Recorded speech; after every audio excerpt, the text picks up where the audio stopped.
Hello? Am I coming across clearly? Yes, go ahead. Okay. Sit in, Oksum. A two-part Hello. question. You speak louder, please. A two-part question.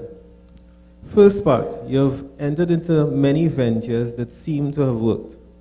I'm interested in what stands out in your mind as the one business venture that just did not work. I don't want to say failed. It just did not work. That's the first part. And the second part, what was the greatest lesson you learned from that? Well, I can write a book about the companies that failed. So it's not just one. many things that didn't go how it should have been, and so on. But we won.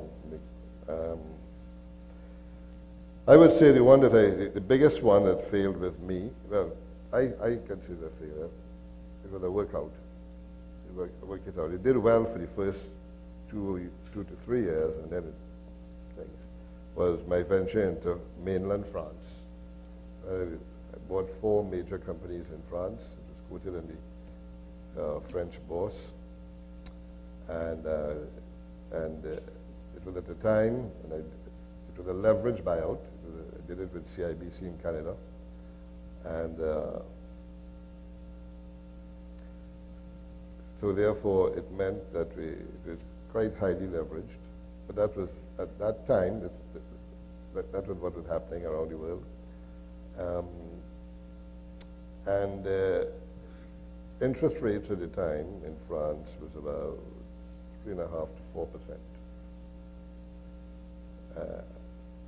And we did well under that interest rate regime for about 3 years and were able to pay down a sizable amount of the debt and everything, and that went very well.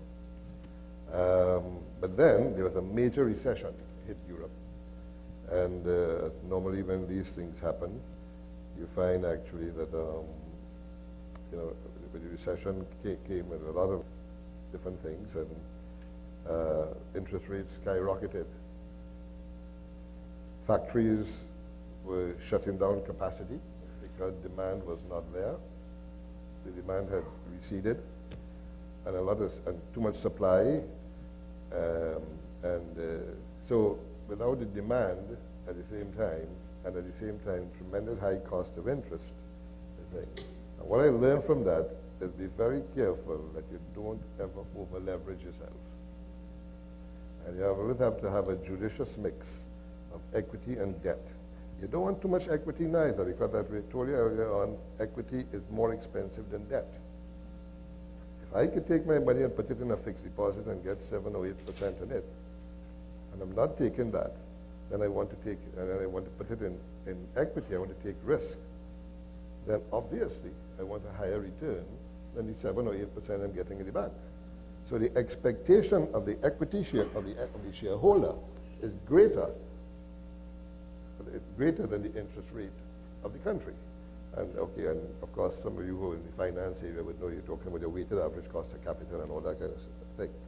But basically the fact remains actually that you have to have a judicious mix, because you don't really want to be overly geared. That when you're going up a steep hill and you're looking for a low gear, you don't have it. So you need to be, just try to get it there, actually, in that respect. And that would be the lesson that I've learned from that business that I had in France.